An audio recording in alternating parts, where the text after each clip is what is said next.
Welcome to Every Dollar Counts with Josh and Jay, a weekly shot of true serum for your investment and insurance questions. I'm Josh Knoll, the owner of Gulf Coast Financial Advisors, and I'm joined by my co-host, Mr. Jay Stubbs, Regional Director for First Protective. We are brought to you on the Prime Capital Investment Advisors podcast network.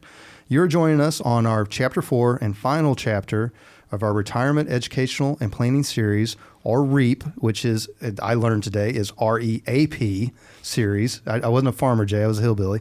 This is Jay's naming, his branding yet again.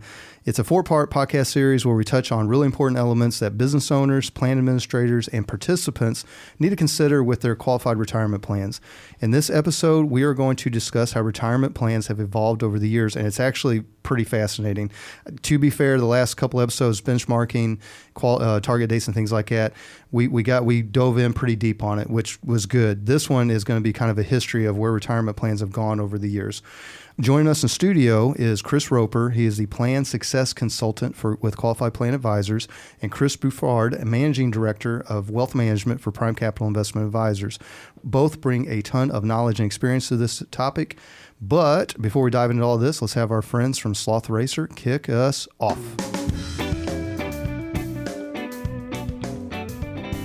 Mr. Jay Stubbs, how you doing? Doing great, but I'm doing really good, Josh. It's good to be here with you and these guys. You know, I'm getting a lot out of this particular series. I'm smarter.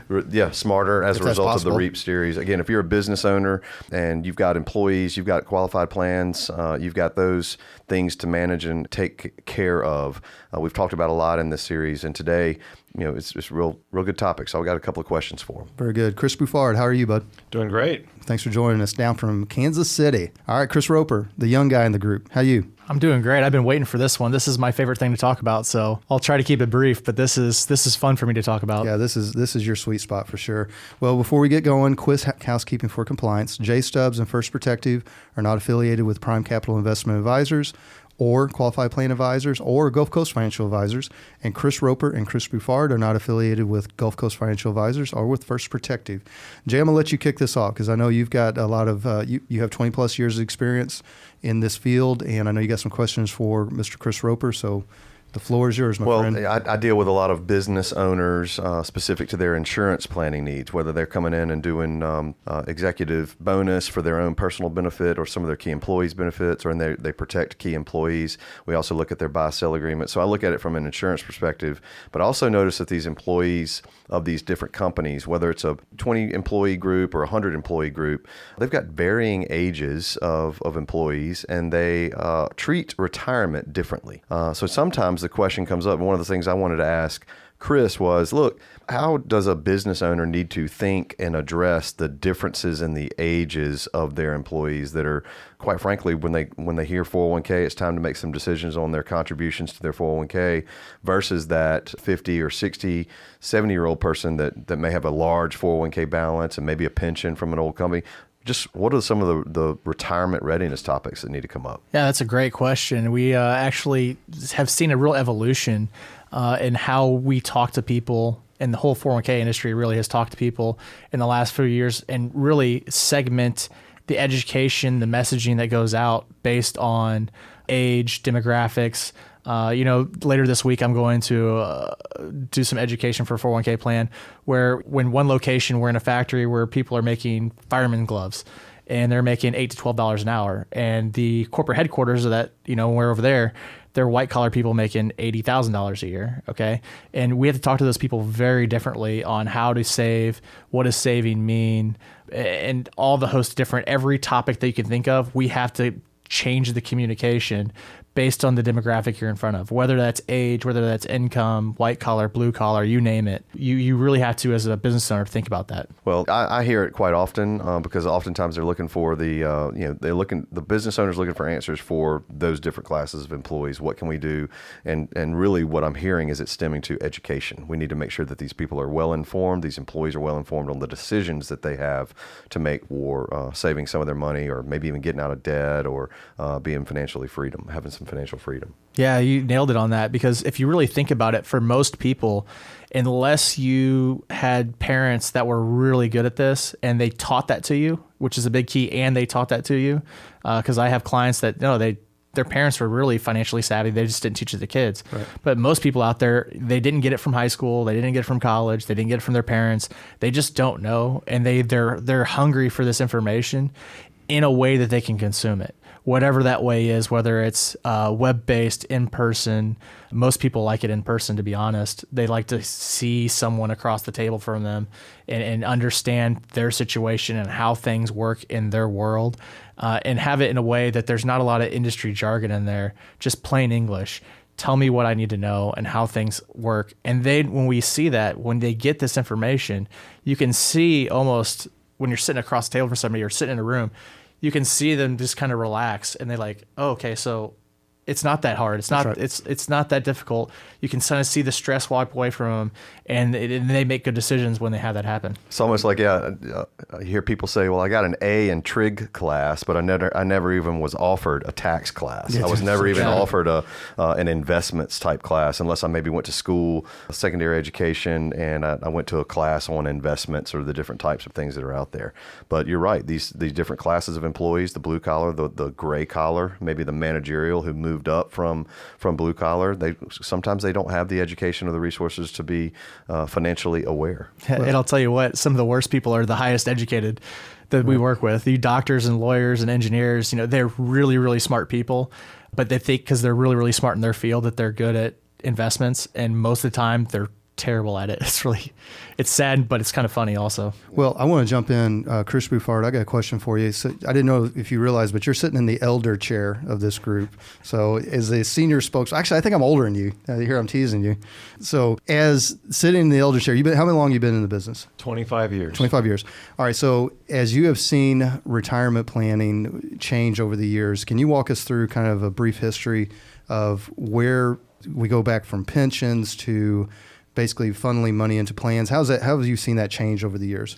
It's been a pretty monumental shift from the company basically taking the burden of helping their employees save for retirement and managing those investments for those savings, and then helping the retiree disperse and use those and employ those savings. And now all that burden has shifted over the last couple of decades to the employee being self-directed in these plans. So we went from defined benefit plans to defined contribution, where the employee now has to make the savings decisions, has to make the investment decisions, and has to figure out how to withdraw that money when the retirement years come. And that can be a good burden, or it can be a bad burden, as Chris Roper mentioned. If that's a negative burden for those employees, that's going to have a negative consequence on the productivity of that employee in the workplace. So it's a big topic for business owners to pay attention to, and to do what they can to assist that financial stress from their employee base. Well, for those listeners hearing those words, we take for granted defined benefit, defined contribution, but briefly, defined benefit, you work for a company.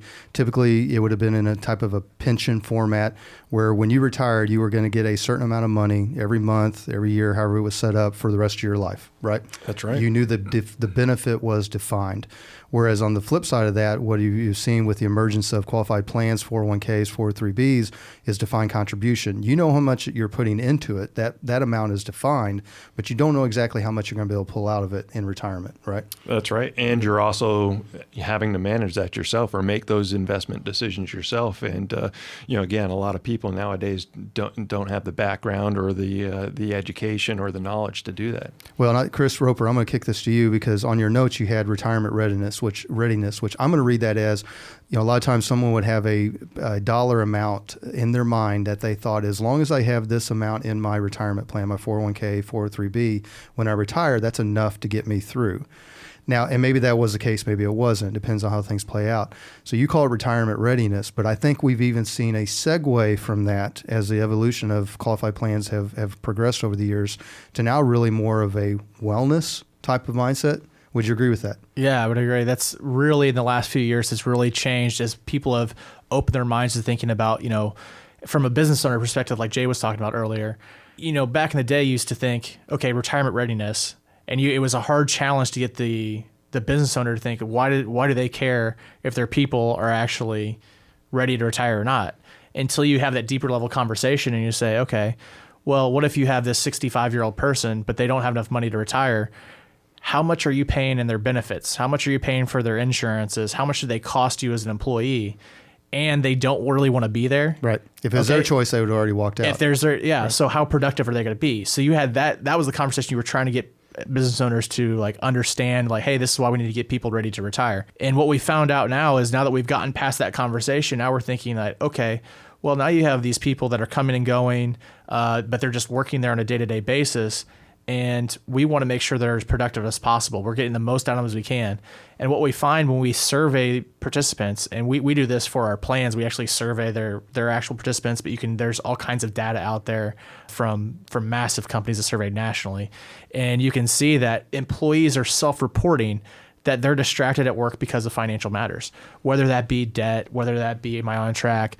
Our CEO, last part of last year, got in a car wreck, and he spent a couple days just dealing with the insurance company. Like, it wasn't even his fault, right? But you're still dealing with this stuff, and you're doing it when you're doing it. You're doing it at work. Tax time's coming up. I'm doing my taxes at work, and I'm sure they're not very happy about me. Hopefully your bosses aren't listening. Yeah, hopefully my bosses aren't listening to this show, right? Sorry, Glenn. People are definitely, they're self-reporting that, yes, they have stress based on finances. The finances are the number one thing that stress them out.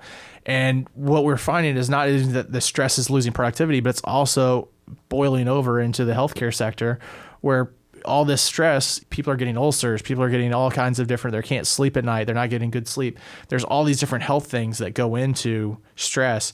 So how do we, as an industry, how do you, as a plan sponsor, help to try to start eliminating, reducing some of this stress that your people are having so they can be more productive, so this benefit that you're providing them, that you put time and effort to, is working for you? All right. Chris Roper, Chris Bouffard. So anyone that is a listener of this podcast, or maybe even a regular listener, understands that we are not only podcasters, but we're also producers. So a lot of these services that we talk about and mention, are services that we provide. So we provide qualified plan services, 401ks, 403bs, things of that nature. But more than just providing the plan, in a fiduciary capacity, a lot of the evolution of qualified plans is leading me to where we start addressing wellness, the stress, the anxiety, the longevity. Really, honestly, a lot of it is just the comfortableness of where you understand this number looking at you on a statement. What does that really mean to your life, right? So with that, I want to segue into something that through Gulf Coast Financial Advisors, through Qualified Plan Advisors, through Prime Capital Investment Advisors, is a program called Financial Fitness for Life that is specifically designed to address some of these concerns. And Chris Roper, I'd like to start with you. If you could give a brief overview of Financial Fitness for Life. Yeah, so Financial Fitness for Life is a program that's designed to work through the retirement plan that brings in technology and in-person education to develop a plan specific to your population. Okay, so what we're going to do is we're going to come in, we're going to meet with your people in a group setting and one-on-one. We're going to use technology to help supplement the human factor. And what we find is that if you have people in front of people, and these people that care, so our educators, people like me, they go out there and they care, they want to help people out. This is their job. This is what they're built for. This is what they're passionate about. And you put passionate people in front of your population, tell them, hey, we care about you. We're here to help you out. We see great results. So you use the technology, you use the people, and the combination of the two is where you see really great results. If you only have one of the two pieces, you're not really getting the results that you can with both pieces, because there's just certain things technology is really good at, and there's certain things that people are really good at. And the combination of the two is what we see a lot of success with. Well, correct me if I'm wrong, Chris Bouffard, but it becomes, what you're aiming for is a win-win situation. The plan is healthy. It is well constructed, thought out. The advisor is educated and is there to help the participants. But beyond that, you're creating a win-win situation long-term for the participant, where they've got this wellness benefit now through this systemized approach that helps them achieve their long-term goals. Is that a good way to segue that? That's a great way to segue that. And it is win-win from both the business owner and plan sponsor perspective, as well as the participant perspective. The program offers tools and empirical data on the plan participants to help track where the stress is coming from, the areas of education that they want to to learn and grow in, and the combination of them going through the program and having access to the education, the online tools, the in-person educators helps alleviate a lot of that stress. And for the business owner and plan sponsor, you get to see some of the results in the progress of the alleviation of that financial stress as that financial wellness gets better. Scores and productivity gets better. In fact, we actually have a tool to measure the productivity and the relief of stress from financial wellness being improved among the workforce. Well, this one, what I'm about to say now is probably going to get smacked down by Mr. Tony Woodard, but I'm going to say it anyway. I've always viewed it, when you all first brought it as an offering that I could bring to the table through Gulf Coast Financial Advisors, as kind of a mechanism for bringing individualized advisory type attention and service to a group setting, to a participant that may not typically have had access to those services or may not have ever thought to ask. Is that a fair way to sum it up? Yeah, I like that. I like how you put that. I always say it's give a man a fish, teach a man to fish. Mm-hmm. So it's not we're telling people what to do. We're giving them the education. We're giving them the tools so they can make good decisions and be successful. And we believe at a core, that's what people should be doing. Because if you tell somebody, hey, do this or do that, they might or might not do it, but there's no conviction behind that decision. Whereas if you give them just some basic information in a way they can understand it, consume it, and help them make a good decision together, then they have buy-in to that decision, and it's going to be a long-lasting positive decision for them and their family. Well, and there's people going to be listening to this podcast thinking, well, yeah, my 401k provider gives me a webinar that I can go click on. This is way deeper than that. This is actually a teacher, a guide across the table from you, a human being helping you walk through these issues, right?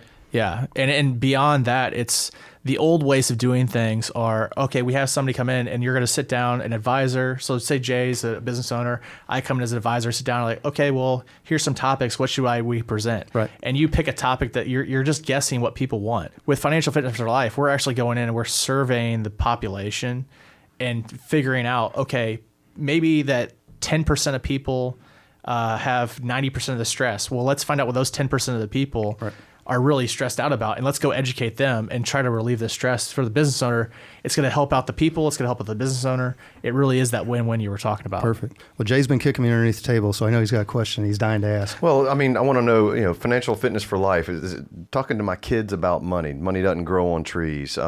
Preparing for retirement, preparing for getting a divorce, preparing for getting married and starting a family.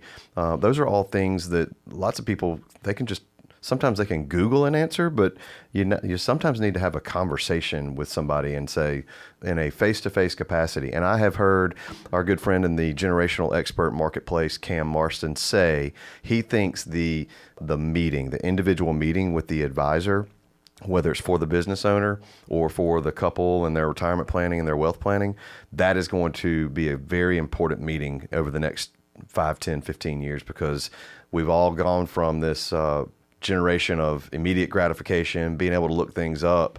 But now people are saying, well, I'm really stressed out about this situation. We've turned into counselors, and there are a lot of people that may be raising their hand out there in the financial advising community saying, I didn't sign up to be a counselor. So we are making a shift in our business, Josh, to be more consultative in nature, to bring those kinds of answers and those responses to our business owners and our clients. I think it's important, and I just want to get your 2 cents on that, Chris. I agree 100%, and I'll give you an example to prove that point home. Is if you're sitting out there thinking about millennials, right? And millennials, all they want is technology. They don't even want to answer a phone call. They want to text. They want to email. They don't want to do anything face to face. That's all true, but that's our bias. Because when we actually go out and see people, the millennials are the first people in line. When we get done, they're like, hey, look at this. They want a human being to look at something they've done and give them that reassurance that, yeah, this is right. So they don't mind using the technology, but they want to talk to somebody one-on-one. They want to be there and to get that reassurance as much as the baby boomers do that we meet with. Perfect. All right. And I'll give another example in a different way that, you mentioned advisors either not being able to, not having the bandwidth, or just not wanting to be a counselor. And that's some of what this program does, as well as it is providing materials both in person and online. An example, there's going to be an event coming up this November that may stress some people out, and behaviorally they may need coaching. You mean when through Bloomberg this. gets elected president? So Is there's that an what you're referring election coming up in the country. We don't talk politics on this show, Josh. But yeah, people might look at that and be stressed out based on, what's my wealth going to look like if so-and-so gets elected versus another person, and what's our business going to look like if so-and-so gets elected. I get it. So we will be having, with research backing it up and materials backing up, a webinar for participants using Financial Fitness for Life to learn about their finances and politics, and how not to get emotional and make bad decisions that might sabotage your retirement just based on the political noise going on in the background. Perfect. That is outstanding. That's good stuff. All right. So typically at this point in the show, when I'm wrapping it up, I leave it a little open-ended, and ask the listener if this topic applies to you. Reach out to us. I'm going to tell you right now, if you're listening to this podcast and you have a qualified plan, this topic applies to you. So do yourself a favor, reach out to us. You can start a conversation. You can call or text 251-327-2124. Feel free to leave a message if you do not reach me. Plus, you can visit gulfcoastfa.com or pciawealth.com. On those websites, you can find this podcast and other podcasts. You can find our contact info for everybody's voice you've heard. While you're there, if you're listening to the show, feel free to share it. And while Jay is taking good selfies, is that going on Snapchat? No, I don't have Snapchat. I don't either. Snap face, that's what Bill Belichick calls it. And then lastly, the guy that's taking pictures of himself, that's Jay Stubbs. If you'd like to learn more about what he brings to your independent or semi-independent advisor space from a risk management standpoint, you can find him at jaystubbs.com. That's jaystubbs.com. Fellas, another show in the can. That was the wrap-up, Chapter 4 of our 4-part series, the REAP series. Great job, REAP. Thank God I finally learned how to spell that. I want to thank Chris Roper, Qualified Plan Advisors, Tim Hakes, who had to step out for a minute, and Chris Bouffard of Prime Capital Investment Advisors for joining us. I mean this sincerely. Y'all crushed it. I know doing these podcast marathons can be a little bit of a brain drain, but I think you're going to be really pleased when you hear it later. It always comes out great. We've had a really good run here. So also thanks to our producer, Johnny Gwynn, the man that is patient enough to sit here at Deep Fried Studios and listen to us bloviate on these investment and insurance topics. My co-host, Jay Stubbs, always bringing it, always doing a great job, dealing with a lot of other things while we're doing a podcast here.